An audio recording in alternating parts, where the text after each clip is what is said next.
It is so counterintuitive. Eat meat, eggs, cheese, lose weight. NBC Chief Science Correspondent Robert Bazell tonight with a new study. Here's the most important thing to remember. The studies on these so takes on one of the biggest diet debates. Is it more important to cut carbs or fat if you want to lose weight and stay healthy? Here with what the researchers found. Is one healthier than the other? Is one healthier than the other? I think low carb, metabolically and nutritionally, is healthy. Dr. Dean Ornish, thank you so much for doing this. My great pleasure. You recently featured in The Game Changers, which has been getting a huge amount of attention. How was that experience? Well, it was great. You know, I think that this film is really going to be a game changer, hence its name. You know, it addresses the most common misconceptions people have about eating a plant-based diet, which is that, you know, you're a wimp and you don't get enough protein. And so having all these elite athletes who raised their game and became Olympic medalists and heavyweight boxing champions, mixed martial artists, national champions, NFL superstars, and so on, is really going to help people understand that when you go on a plant-based diet, it makes you stronger and more powerful and more effective. I think there's going to be a lot of backlash and haters and naysayers when the film comes out. In fact, online in the keto community, the ketogenic diet community, there's a lot of people saying, for example, that Arnold Schwarzenegger could never have built his muscle off tofu and lentils. Well, the best narrative is to listen to Arnold Schwarzenegger himself, you know, who says, you know, he knows this world, he grew up in that world, and when he says that this is the best way to be strong, why wouldn't you believe him of all people? Some people on social media saying that the film has a plant-based agenda. What do you say to these people? You probably had these people in your career saying your work is just some holistic agenda. Well, if an agenda means you're trying to present evidence that's scientifically based so that people can make informed choices, yeah, that's what it is. It's an agenda to try to educate people about the power of these simple lifestyle choices that we make every day. That's exactly what it is. Some other critiques of the film say that it's fear-mongering around fat. You obviously promote a low-fat diet. What do you say to these sort of naysayers and haters and shock jocks that are making these accusations? Well, there are lots of people who recommend things that aren't good for you, you know, that they may sound good. You know, the reason I've spent 40 years conducting the highest quality research published in the leading peer-reviewed journals is that's really the whole point of science, is to help people sort out what's true and what isn't. And we've been able to show in studies over the last 40 years that these simple lifestyle changes, a whole foods plant-based diet that's low in fat and sugar, moderate exercise, various stress management techniques, including meditation, and psychosocial support or love and intimacy, or to reduce it to its essence, to eat well, move more, stress less, and love more, can actually reverse the progression of the most common chronic diseases.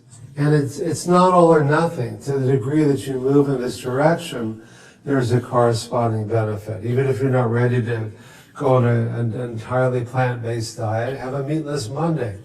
You know, whatever you do, in all of our studies, we found the more you change, the more you improve at any age.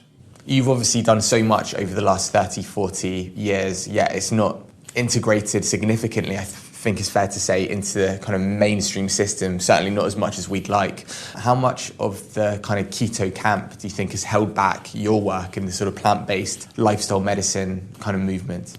After doing this work for 40 years, this is finally the right idea at the right time. On the one hand, Medicare and most insurance companies are now covering my program for reversing heart disease. We've been training hospitals and clinics around the country. We're getting bigger changes in lifestyle, better clinical outcomes, bigger cost savings, and better adherence than anyone's ever shown. You know, the keto or paleo or just the latest versions of the Atkins diet, which itself was a later version of earlier kinds of things like this. It's worth mentioning that when Dr. Atkins died, his autopsy was released, which showed he died of massive heart failure.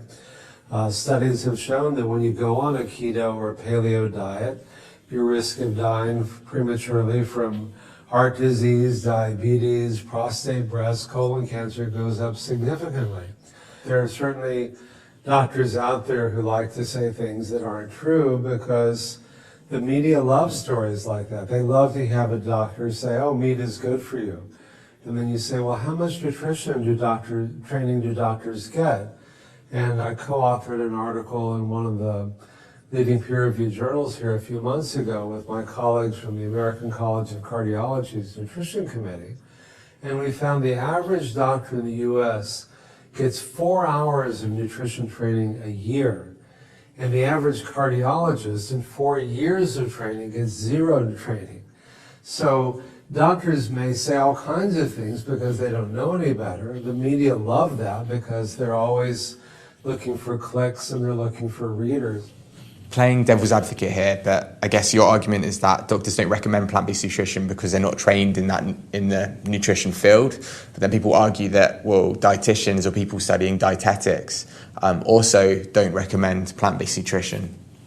Well, the American Dietetic Association recommends a plant-based diet, so I think things are changing, and it's good that they are because we actually have over a dozen men and women who had such severe heart disease they were waiting for a heart transplant. Their heart was in such bad shape, they said the only thing that's going to save their life is to get a new heart. And while waiting for a donor, they went through my program, and 9 weeks later their heart is so much better they didn't need a heart transplant anymore. It's like, what's the more radical intervention here, a heart transplant or eat well, move more, stress less, love more? There's more evidence than ever if people want to see that. You've obviously just said that keto people are pretty good at getting airtime, and that's probably because they're telling people what they want to hear. You, however, have been able to navigate the system, and you've influenced a lot of people and got a lot of sort of mainstream attention. How have you been able to do this? Well, the truth is very powerful, and the whole point of science is to find out what's true, and my role is to first do the highest quality research to see what's true, and then to get it out there, like interviews like this, to having see what a powerful difference these changes can make. I want to make it available to people so they can make informed and intelligent choices. And what happens on a keto or a paleo or an Atkins diet was shown very graphically in an article that was in the New England Journal of Medicine by Stephen Smith a few years ago. It said, what actually happens in arteries on different diets? And at the top, they showed an artery of someone on a whole foods plant-based diet. It's clean, it's unclogged, the blood is flowing through very normally. On a standard American diet or a typical British diet, they're partially clogged. And on a ketogenic or paleo or Atkins diet, they're severely clogged. Even if they lose weight, even if their blood chemistries may look a little better, if you look at really what matters, which is really what's happening in your arteries, you get much worse on those kinds of keto and paleo and Atkins diets. So, I'm not here to get anybody to do anything. I just want to make sure that people, when they make choices, do it on the basis of scientifically based, accurate information. You've affected a lot of people in your career. You've had a lot of influence. Can you just talk about what happened last night at the Physicians Committee's gala, where Bill Clinton came up on the screen to thank you?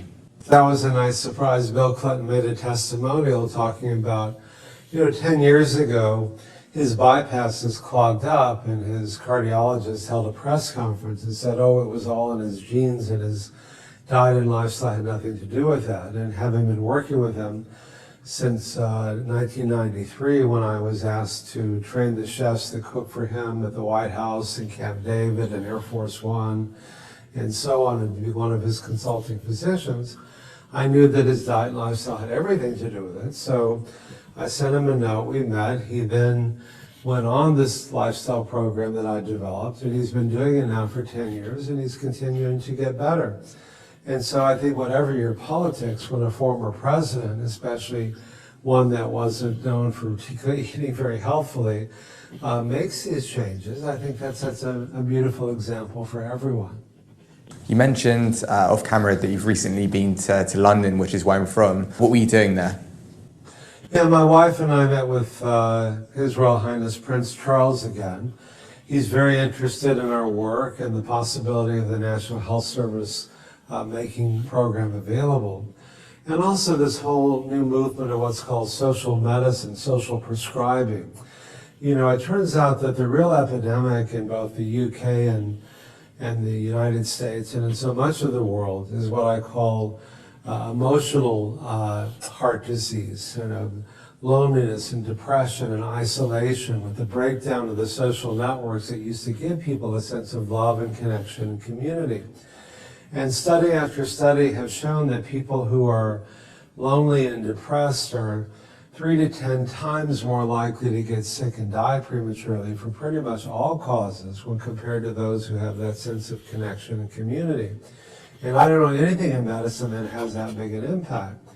So in the last 3 years in the UK, they've come up with something called social prescribing, where the NHS will cover a doctor referring, because, you know, the average visit for a doctor is like 10 minutes. You really don't have much time to talk about diet or exercise or what's going on in your family or your job or your school or your work or your kids. And so you can prescribe, if you're a doctor, other ancillary personnel to spend time with patients to help them with their diet, with their lifestyle, with what's going on in their families and so on. And realizing that that's not only the right thing to do, but it's also cost effective as well. Do you think there's like less or more stigma when it comes to talking about creating awareness around mental health and love and connection compared to, for example, getting people to ditch animal products? Both are obviously stigmatized. Yeah, from your experience, what's been harder to promote?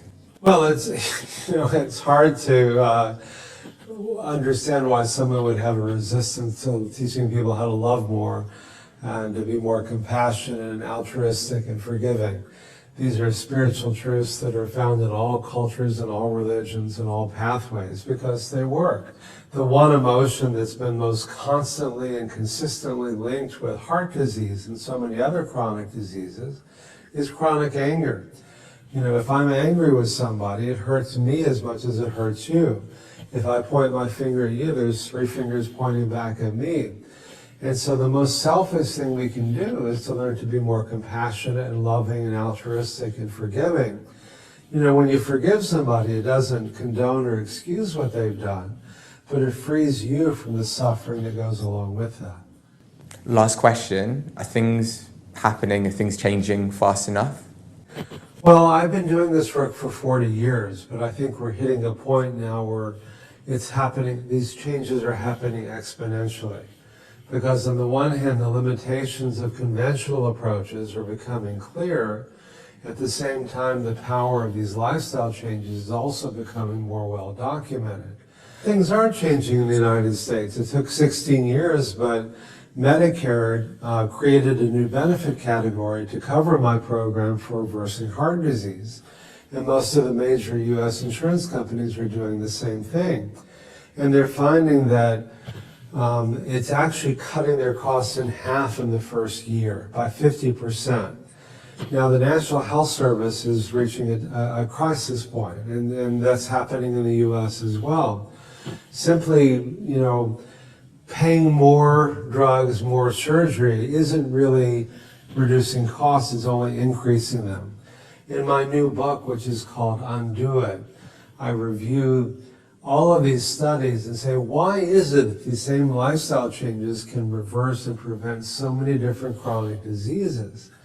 And the theory that I put forth there, which I think is true, is that I was trained, like all doctors, to view heart disease and diabetes and prostate cancer and high blood pressure and high cholesterol as different diseases, different diagnoses, different treatments.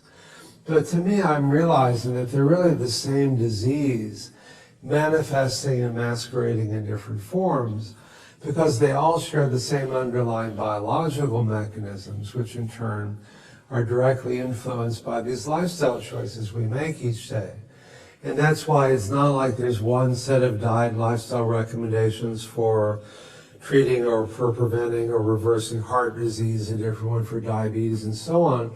It's the same one that we found that can help prevent and reverse all these conditions. That's why you often see that the same person will have multiple what are called comorbidities. They'll have heart disease and high blood pressure, high cholesterol, diabetes, be overweight, and so on, because they're really the same condition coming out in different ways.